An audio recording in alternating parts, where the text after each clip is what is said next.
ഈശ്വംഷിയായ്ക്ക് സ്തുതിയായിരിക്കട്ടെ. Lumen Cristo 101 ദിവസം കൊണ്ട് ബൈബിൾ പുതിയ നിയമം വായിച്ചു തീർക്കുന്ന വചന പദ്ധതിയിലേക്ക് ഏവർക്കും സ്വാഗതം. ഇന്ന് ദിവസം 91. 1 തെസ്സലോനിക്ക 1 മുതൽ 5 വരെയുള്ള അധ്യായങ്ങളാണ് നാം ഇന്ന് വായിക്കുന്നത്. വിശ്വാസവും പ്രത്യാശയും. തെസ്സലോനിക്ക അധ്യായം 1. അഭിവാദനം.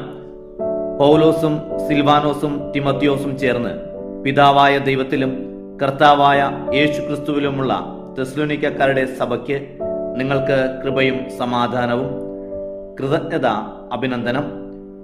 ഞങ്ങളുടെ പ്രാർത്ഥനകളിൽ നിങ്ങളെ നിരന്തരം അനുസ്മരിച്ചുകൊണ്ട് നിങ്ങൾക്കെല്ലാവർക്കും വേണ്ടി ദൈവത്തിന് ഞങ്ങൾ സദാ നന്ദി പറയുന്നു. നമ്മുടെ പിതാവായ ദൈവത്തിന്റെ മുൻപാകെ നിങ്ങളുടെ വിശ്വാസത്തിന്റെ പ്രവൃത്തിയും സ്നേഹത്തിന്റെ പ്രയത്നവും നമ്മുടെ കർത്താവായ യേശു ക്രിസ്തുവിലുള്ള പ്രത്യാശയുടെ നിലനിൽപ്പും ഞങ്ങൾ അനുസ്മരിക്കുന്നു. ദൈവത്തിന് പ്രിയപ്പെട്ട സഹോദരരെ, നിങ്ങളുടെ തിരഞ്ഞെടുപ്പ് ദൈവത്താലാണെന്ന് ഞങ്ങൾ അറിയുന്നു. എന്തെന്നാൽ ഞങ്ങളുടെ സുവിശേഷം നിങ്ങളിലെത്തിയത് വചനത്തിൽ മാത്രമല്ല, ശക്തിയിലും പരിശുദ്ധാത്മാവിലും ഉത്തമ ബോധ്യത്തിലുമത്രേ. നിങ്ങളുടെ ഇടയിൽ നിങ്ങൾക്ക് വേണ്ടി എങ്ങനെയാണ് ഞങ്ങൾ വർത്തിച്ചതെന്ന് നിങ്ങൾക്കറിയാമല്ലോ. നിങ്ങൾ ഞങ്ങളെയും കർത്താവിനെയും അനുകരിക്കുന്നവരായി നിരവധി ക്ലേശങ്ങൾക്കിടയിലും പരിശുദ്ധാത്മാവിന്റെ സന്തോഷത്തോടെ നിങ്ങൾ വചനം സ്വീകരിച്ചു.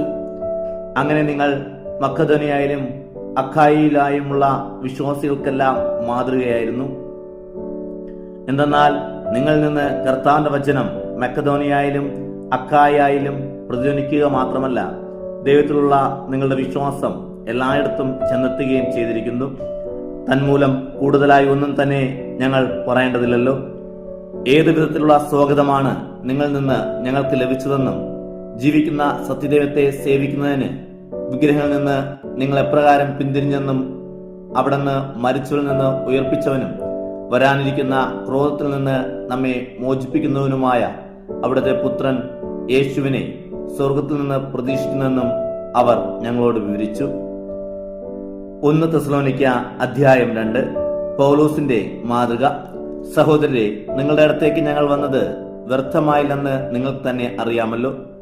നിങ്ങൾക്കറിയാവുന്ന പോലെ ഞങ്ങൾ ഫിലിപ്പായിൽ വെച്ച് പീഡകൾ സഹിക്കുകയും അപമാനിക്കപ്പെടുകയും ചെയ്തെങ്കിലും വലിയ എതിർപ്പിന്റെ നടുവിലും ദൈവത്തിന്റെ സുവിശേഷം നിങ്ങളോട് പ്രസംഗിക്കാൻ ഞങ്ങളുടെ ദൈവത്തിൽ ഞങ്ങൾ ധൈര്യപ്പെട്ടു.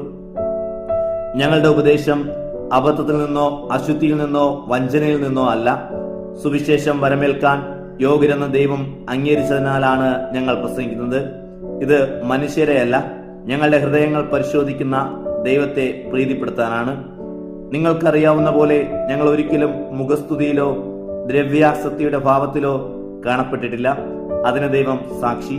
ഞങ്ങൾ മനുഷ്യരിൽ നിന്ന്, നിങ്ങളിൽ നിന്നോ മറ്റുള്ളവരിൽ നിന്നോ മഹത്വം അന്വേഷിച്ചില്ല.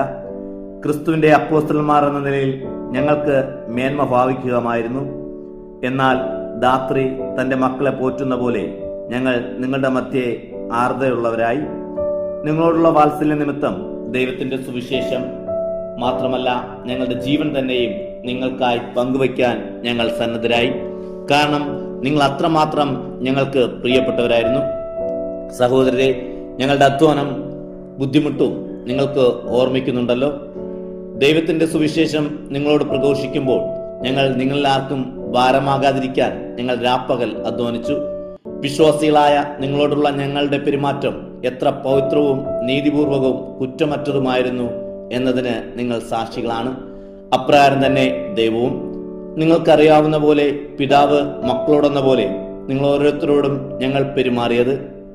തന്റെ രാജ്യത്തിലേക്കും മഹത്വത്തിലേക്കും നിങ്ങളെ വിളിക്കുന്ന ദൈവത്തിന് യോഗ്യമാം വിധം ജീവിക്കാൻ ഞങ്ങൾ നിങ്ങളെ ഉപദേശിക്കുകയും പ്രോത്സാഹിപ്പിക്കുകയും അനുശാസിക്കുകയും ചെയ്തു. സഹനത്തിൽ ഭാഗഭാഗിത്വം. ഞങ്ങളിൽ നിന്ന് നിങ്ങൾ ശ്രവിച്ച ദൈവവചനം മനുഷ്യരുടെ വചനമായല്ല, വിശ്വാസികളായ ഞങ്ങൾ പ്രവർത്തിക്കുന്ന യഥാർത്ഥ ദൈവത്തിന്റെ വചനമായാണ് നിങ്ങൾ സ്വീകരിച്ചത്. അതിന് ഞങ്ങൾ നിരന്തരം ദൈവത്തിന് നന്ദി പറയുന്നു. സഹോദരരെ, നിങ്ങൾ യൂദായിൽ ക്രിസ്തു യേശുവിന്റെ നാമത്തിലുള്ള ദൈവത്തിന്റെ സഭകളെ അനുകരിക്കുന്നവരായി തീർന്നു. എങ്ങനെയെന്നാൽ യഹൂദരിൽ നിന്ന് അവർ സഹിച്ചവ സ്വന്തം നാട്ടുകാരിൽ നിന്ന് നിങ്ങളും സഹിച്ചു.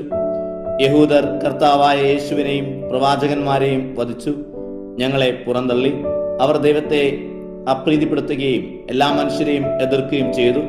ജനതകൾ രക്ഷപ്പെടുന്നതിന് അവരോട് പ്രസംഗിക്കുന്നതിൽ നിന്ന് ഞങ്ങളെ തടസ്സപ്പെടുത്തുകയും അങ്ങനെ അവർ തങ്ങളുടെ പാപങ്ങളുടെ അളവ് സദാ പൂർത്തിയാക്കുകയും ചെയ്തു. അവസാനം ക്രോധം അവരുടെ മേൽ നിപതിച്ചിരുന്നു. സഹോദരരെ, ആത്മന അല്ലെങ്കിലും ശാരീരികമായി കുറച്ചു നാളത്തേക്ക് ഞങ്ങൾ നിങ്ങളിൽ നിന്ന് വേർപിരിഞ്ഞു. അതുകൊണ്ട് ആകാംക്ഷപൂർവ്വം നിങ്ങളെ മുഖാമുഖം വീണ്ടും കാണാൻ ഞങ്ങൾ അതീവ താല്പര്യത്തോടെ കാത്തിരിക്കുകയായിരുന്നു. അതിനാൽ നിങ്ങളെ സന്ദർശിക്കാൻ ഞങ്ങൾ ആഗ്രഹിച്ചു, പ്രത്യേകിച്ച് പൗലോസായ ഞാൻ പല പ്രാവശ്യം. എന്നാൽ സാത്താൻ ഞങ്ങളെ തടസ്സപ്പെടുത്തി. കർത്താവായ യേശുവിന്റെ പ്രത്യാഗമനത്തിൽ അവിടുത്തെ സന്നിധിയിൽ ഞങ്ങളുടെ പ്രത്യാശയും സന്തോഷവും അഭിമാനത്തിന്റെ കിരീടവും എന്താണ്? അത് നിങ്ങൾ തന്നെയല്ലേ? എന്തെന്നാൽ നിങ്ങളാണ് ഞങ്ങളുടെ മഹത്വവും സന്തോഷവും. 1 തെസ്സലോനിക്ക അധ്യായം 3. തിമോഥെയോസിന്റെ ദൗത്യം. അതിനാൽ തീർത്തും സഹിച്ചുകൂടാതായപ്പോൾ ആഥൻസിൽ തനിയെ കഴിയാൻ ഞങ്ങൾ തീരുമാനിച്ചു. നിങ്ങളെ വിശ്വാസത്തിൽ സ്ഥിരപ്പെടുത്താനും വേണ്ട നിർദ്ദേശങ്ങൾ തരാനുമായി ഞങ്ങളുടെ സഹോദരനും ക്രിസ്തുവിന്റെ സുവിശേഷത്തിൽ ദൈവത്തിന്റെ സഹകാരിയുമായ തിമോഥെയോസിനെ നിങ്ങളുടെ അടുത്തേക്ക് അയച്ചു. പീഡനങ്ങൾ നിമിത്തം ആരും ചഞ്ചലപ്പെടാതിരിക്കാനാണ് ഇങ്ങനെ ചെയ്തത്. ഇതിനാണ് ഞങ്ങൾ നിയുക്തരായിരിക്കുന്നതെന്ന് നിങ്ങൾക്ക് തന്നെ അറിയാമല്ലോ. എന്തെന്നാൽ ഞങ്ങൾക്ക് കഷ്ടതകൾ സഹിക്കേണ്ടി വരുമെന്ന് നിങ്ങളോടുകൂടെ ആയിരുന്നപ്പോൾ തന്നെ ഞങ്ങൾ പറഞ്ഞിട്ടുള്ളതാണ്. അപ്രകാരം തന്നെ സംഭവിച്ചിരിക്കുന്നുവെന്ന് നിങ്ങൾക്കറിയാം. ഇക്കാരണത്താൽ തീർത്തും സഹിച്ചുകൂടാതായപ്പോൾ നിങ്ങളുടെ വിശ്വാസത്തെക്കുറിച്ച് അറിയാൻ ഞാൻ ആളയച്ചു. പ്രലോഭകൻ നിങ്ങളെ ഒരുവിധത്തിലും പരീക്ഷയിൽ വീഴ്ത്താതിരിക്കാനും ഞങ്ങളുടെ പ്രയത്നം പാഴായി പോകാതിരിക്കുവാനുമാണിത്. എന്നാൽ ഇപ്പോൾ തിമോഥെയോസ് നിങ്ങളുടെ വിശ്വാസത്തെയും സ്നേഹത്തെയും സംബന്ധിക്കുന്ന സദ്വാർത്തയുമായി ഞങ്ങളുടെ അടുത്ത് മടങ്ങിയെത്തി. നിങ്ങൾക്ക് ഞങ്ങളെപ്പറ്റി എപ്പോഴും നല്ല ഓർമ്മകളാണുള്ളതെന്നും ഞങ്ങൾ നിങ്ങളെന്ന പോലെ നിങ്ങൾ ഞങ്ങളെയും കാണാൻ ആഗ്രഹിക്കുന്നെന്നും അവൻ അറിയിച്ചു. ഇക്കാരണത്താൽ സഹോദരരെ, എല്ലാ സങ്കടങ്ങളിലും ഞെരുക്കങ്ങളിലും നിങ്ങളുടെ വിശ്വാസം മൂലം ഞങ്ങൾ ആശ്വസിക്കപ്പെട്ടു. ഇപ്പോൾ ഞങ്ങൾ ജീവിക്കുന്നെങ്കിൽ അത് നിങ്ങൾ കർത്താവിൽ ഉറച്ചു നിൽക്കുന്നത് കൊണ്ടാണ്. ദൈവസന്നിധിയിൽ നിങ്ങൾ മൂലം ഞങ്ങൾ അനുഭവിക്കുന്ന വലിയ സന്തോഷത്തിന് നിങ്ങളുടെ പേരിൽ നമ്മുടെ ദൈവത്തിന് എങ്ങനെ നന്ദി പ്രകാശിപ്പിക്കും? നിങ്ങളെ മുഖാമുഖം കാണുന്നതിനും നിങ്ങളുടെ വിശ്വാസത്തിന്റെ കുറവ് നികത്തുന്നതിനും വേണ്ടി ഞങ്ങൾ രാപ്പകൽ തീഷ്ണതയോടെ പ്രാർത്ഥിക്കുന്നുണ്ട്. നമ്മുടെ പിതാവായ ദൈവം തന്നെയും നമ്മുടെ കർത്താവായ യേശുവും നിങ്ങളുടെ അടുത്തേക്ക് ഞങ്ങളെ വഴി നടത്തട്ടെ. ഞങ്ങൾക്ക് നിങ്ങളോടുപോലെ നിങ്ങൾക്കും തമ്മിലും മറ്റെല്ലാവരോടുമുള്ള സ്നേഹം കർത്താവ് വളർത്തി സമൃദ്ധമാക്കട്ടെ. നമ്മുടെ കർത്താവായ യേശു തന്റെ സകല വിശുദ്ധരോടും കൂടെയുള്ള പ്രത്യാഗമനത്തിൽ നിങ്ങളുടെ ഹൃദയങ്ങൾ നമ്മുടെ പിതാവായ ദൈവത്തിന്റെ മുൻപിൽ വിശുദ്ധിയിൽ കുറ്റമറ്റതായി സ്ഥിരപ്പെടുത്തട്ടെ. 1 തെസ്സലോനിക്ക അധ്യായം 4. പ്രസാദകരമായ ജീവിതം. സഹോദരരെ, വീണ്ടും ഞങ്ങൾ കർത്താവായ യേശുവിൽ നിങ്ങളോട് ആവശ്യപ്പെടുകയും യാചിക്കുകയും ചെയ്യുന്നു. എങ്ങനെ ജീവിക്കണമെന്നും ദൈവത്തെ പ്രീതിപ്പെടുത്തണമെന്നും നിങ്ങൾ ഞങ്ങളിൽ നിന്ന് പഠിച്ച പോലെ ജീവിച്ചു പോരുന്നുവല്ലോ. ഇതിൽ നിങ്ങൾ അഭിവൃദ്ധിപ്പെടുക. കർത്താവായ യേശുവിലൂടെ ഞങ്ങൾ ഏതെല്ലാം അനുശാസനങ്ങളാണ് നൽകിയതെന്ന് നിങ്ങൾക്കറിയാം. ഇതാണ് ദൈവഹിതം. നിങ്ങളുടെ വിശുദ്ധീകരണം അസാന്മാർഗത്തിൽ നിന്ന് നിങ്ങൾ ഒഴിഞ്ഞു മാറണം.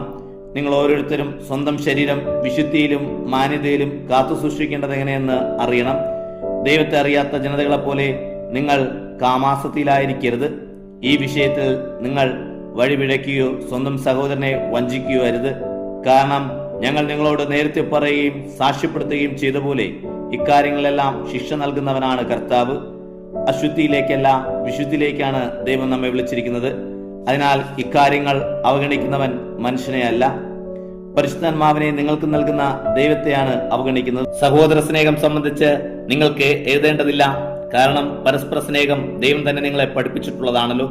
തീർച്ചയായും മക്കദോനിയയിലെ മുഴുവനുള്ള എല്ലാ സഹോദരരോടും നിങ്ങൾ ഇപ്രകാരം വർത്തിക്കുന്നുമുണ്ട്. എങ്കിലും സഹോദരരെ, ഞങ്ങൾ ഉപദേശിക്കുന്നു, ഉത്തരോത്തരം അഭിവൃദ്ധിപ്പെടുവിൻ. നിങ്ങൾ നേരത്തെ നിങ്ങളോട് കൽപ്പിച്ചിട്ടുള്ളതാണല്ലോ ശാന്തമായി ജീവിക്കാൻ ഉത്സാഹിക്കുവിൻ. സ്വന്തം കാര്യങ്ങളിൽ ശ്രദ്ധാലുക്കളാകുവിൻ. സ്വന്തം കൈകൊണ്ട് അധ്വാനിക്കുവിൻ. അന്യരുടെ മുമ്പിൽ നിങ്ങൾ നന്നായി നടക്കാനും ഒന്നിനും നിങ്ങൾക്ക് കുറവില്ലാതിരിക്കാനുമാണിത്. പ്രത്യാഗമനവും ഉയർപ്പും. സഹോദരെ, പ്രത്യാശയില്ലാത്ത മറ്റുള്ളവരെ പോലെ ദുഃഖിക്കാതിരിക്കാൻ നിദ്ര പ്രാപിച്ചവരെ പറ്റി നിങ്ങൾ അന്യരായിരിക്കരുതെന്ന് ഞങ്ങൾ ആഗ്രഹിക്കുന്നു. കാരണം യേശു മരിക്കുകയും ഉയർക്കുകയും ചെയ്തു എന്ന് നാം വിശ്വസിക്കുന്ന പോലെ യേശുവിൽ നിദ്ര പ്രാപിച്ചവരെ ദൈവം അവനോടുകൂടെ കൊണ്ടുവരും. നമ്മിൽ ജീവനോടെ ഇരിക്കുന്നവർ കർത്താവിന്റെ പ്രത്യാഗമനം വരെ അവശേഷിക്കുന്നവർ നിദ്ര പ്രാപിച്ചവർക്ക് മുന്നിലായിരിക്കില്ലെന്ന് കർത്താവിന്റെ വചനത്തിൽ ഞങ്ങൾ പ്രഖ്യാപിക്കുന്നു. എന്തെന്നാൽ അധികാരപൂർണമായ ആജ്ഞാവചനത്തോടും പ്രധാന ദൂതന്റെ ശബ്ദത്തോടും ദൈവത്തിന്റെ കാഹളധ്വനിയോടും കൂടെ കർത്താവ് സ്വർഗത്തിൽ നിന്ന് ഇറങ്ങി വരികയും ക്രിസ്തുവിൽ മരണമടഞ്ഞവർ ആദ്യം ഉയർത്തുനിൽക്കുകയും ചെയ്യും. അപ്പോൾ ജീവിച്ചിരിക്കുന്നവരായി നമ്മിൽ അവശേഷിച്ചവർ ആകാശത്തിൽ കർത്താവിനെ എതിരേൽക്കാനായി അവരോടൊപ്പം മേഘങ്ങളിൽ സംവഹിക്കപ്പെടും. അങ്ങനെ നാം എപ്പോഴും കർത്താവിനോട് ആയിരിക്കും. അതിനാൽ ഈ വാക്കുകളാൽ നിങ്ങൾ പരസ്പരം ആശ്വസിപ്പിക്കുവിൻ. 1 തെസ്സലോനിക്ക അധ്യായം 5. ഒരുങ്ങിയിരിക്കുവിൻ. സഹോദരരെ, കാലങ്ങളെയും സമയങ്ങളെയും സംബന്ധിച്ച് നിങ്ങൾക്ക് ഞാൻ എഴുതേണ്ടതില്ല. കാരണം രാത്രിയിൽ കള്ളൻ എന്ന പോലെ കർത്താവിന്റെ ദിനം വരുമെന്ന് നിങ്ങൾക്ക് സൂക്ഷ്മമായി അറിയാം. ശാന്തം ഭദ്രമെന്ന് അവർ പറഞ്ഞുകൊണ്ടിരിക്കെ തന്നെ ഗർഭിണിക്ക് പ്രസവവേദന എന്ന പോലെ പെട്ടെന്ന് നാശം അവരുടെ മേൽ നിപതിക്കും. അവർ രക്ഷപ്പെടുകയില്ല. എന്നാൽ സഹോദരരെ, ആ ദിവസം കള്ളനെ പോലെ നിങ്ങളെ പിടികൂടാൻ നിങ്ങൾ അന്ധകാരത്തിലല്ല. നിങ്ങളെല്ലാവരും പ്രകാശത്തിന്റെ പുത്രരാണ്. പകലിന്റെയും നമ്മൾ രാത്രിയുടെയോ അന്ധകാരത്തിന്റെയോ പുത്രരല്ല. അതിനാൽ മറ്റുള്ളവരെ പോലെ ഉറങ്ങിക്കഴിയാതെ നമുക്ക് ഉണർന്ന് സുബോധമുള്ളവരായിരിക്കാം. ഉറങ്ങുന്നവർ രാത്രിയിലാണ് ഉറങ്ങുന്നത്. മദ്യപിച്ച് ഉന്മത്തരാകുന്നവർ രാത്രിയിലാണ് ഉന്മത്തരാകുന്നത്. പകലിന്റെ പുത്രരായ നമുക്ക് വിശ്വാസത്തിന്റെയും സ്നേഹത്തിന്റെയും കവചവും രക്ഷയുടെ പ്രത്യാശയാകുന്ന പടത്തൊപ്പിയും ധരിച്ച് സുബോധമുള്ളവരായിരിക്കാം. എന്തെന്നാൽ ദൈവം നമ്മെ ക്രോധത്തിന് വേണ്ടിയല്ല, നമ്മുടെ കർത്താവായ യേശു ക്രിസ്തുവിലൂടെയുള്ള രക്ഷപ്രാപിക്കലിനു വേണ്ടിയാണ് നിയോഗിച്ചത്. ഉറങ്ങുമ്പോഴും ഉണർന്നിരിക്കുമ്പോഴും നാം അവനോടൊന്നിച്ച് ജീവിക്കേണ്ടതിനാണ് അവൻ നമുക്ക് വേണ്ടി മരിച്ചത്. അതിനാൽ നിങ്ങൾ ഇപ്പോൾ ചെയ്തു വരുന്ന പോലെ തമ്മിൽ ആശ്വസിപ്പിക്കുകയും പരസ്പരം പരിപോഷിപ്പിക്കുകയും ചെയ്യുവിൻ. സമൂഹ ജീവിതം. സഹോദരരെ, നിങ്ങളോട് ഞങ്ങൾ ആവശ്യപ്പെടുന്നു, നിങ്ങളുടെ ഇടയിൽ അധ്വാനിക്കുകയും കർത്താവിൽ നിങ്ങൾ നയിക്കുകയും അനുശാസിക്കുകയും ചെയ്യുന്നവരെ നിങ്ങൾക്കറിയാം. അവരുടെ അധ്വാനം പരിഗണിച്ച് അത്യധികം സ്നേഹത്തോടെ അവരെ ബഹുമാനിക്കണം. നിങ്ങൾ സമാധാനത്തിൽ കഴിയുവിൻ. സഹോദരരെ, നിങ്ങളെ ഞങ്ങൾ ഉദ്ബോധിപ്പിക്കുന്നു. അലസരെ ശാസിക്കുവിൻ, ഭീരുക്കളെ ധൈര്യപ്പെടുത്തുവിൻ, ദുർബലരെ താങ്ങുവിൻ. എല്ലാവരോടും ക്ഷമയുള്ളവരായിരിക്കുവിൻ. തിന്മയ്ക്ക് പകരം ആരോടും തിന്മ ചെയ്യാതിരിക്കാനും തമ്മിലും എല്ലാവരോടും സദാ നന്മയിൽ തുടരാനും ശ്രദ്ധിക്കുവിൻ. എപ്പോഴും സന്തോഷിക്കുവിൻ, ഇടവിടാതെ പ്രാർത്ഥിക്കുവിൻ, എല്ലാറ്റിനും നന്ദി പ്രകാശിക്കുവിൻ. ഇതാണ് ക്രിസ്തുയേശുവിൻ നിങ്ങളെ സംബന്ധിച്ചുള്ള ദൈവഹിതം. ആത്മാവിനെ നിങ്ങൾ കെടുത്തിക്കളയരുത്, പ്രവചനങ്ങൾ നിന്ദിക്കരുത്. എല്ലാം പരിശോധിച്ചു നോക്കുവിൻ, നല്ലവ മുറുകെ പിടിക്കുവിൻ, എല്ലാത്തരം തിന്മയിൽ നിന്നും അകന്നു നിൽക്കുവിൻ. സമാപന ആശംസ. സമാധാനത്തിന്റെ ദൈവം തന്നെ നിങ്ങളെ പൂർണ്ണമായി വിശുദ്ധീകരിക്കട്ടെ. നമ്മുടെ കർത്താവായ യേശു ക്രിസ്തുവിന്റെ പ്രത്യാഗമനത്തിൽ നിങ്ങളുടെ ആത്മാവും ജീവനും ശരീരവും മുഴുവൻ അവികലമായി സൂക്ഷിക്കപ്പെടട്ടെ. നിങ്ങളെ വിളിക്കുന്നവർ വിശ്വസ്തനാണ്, അവിടുന്ന് അത് നിറവേറ്റും. സഹോദരരെ, ഞങ്ങൾക്ക് വേണ്ടി പ്രാർത്ഥിക്കുവിൻ. വിശുദ്ധ ചുംബനം കൊണ്ട് എല്ലാ സഹോദരെയും അഭിവാദനം ചെയ്യുവിൻ. ഈ കത്ത് എല്ലാ സഹോദരെയും വായിച്ചു കേൾപ്പിക്കാൻ കർത്താവിന്റെ നാമത്തിൽ നിങ്ങളെ ഞാൻ അനുശാസിക്കുന്നു. നമ്മുടെ കർത്താവായ യേശു ക്രിസ്തുവിന്റെ കൃപ നിങ്ങളോടുകൂടെ. ദൈവത്തിന് മഹത്വം.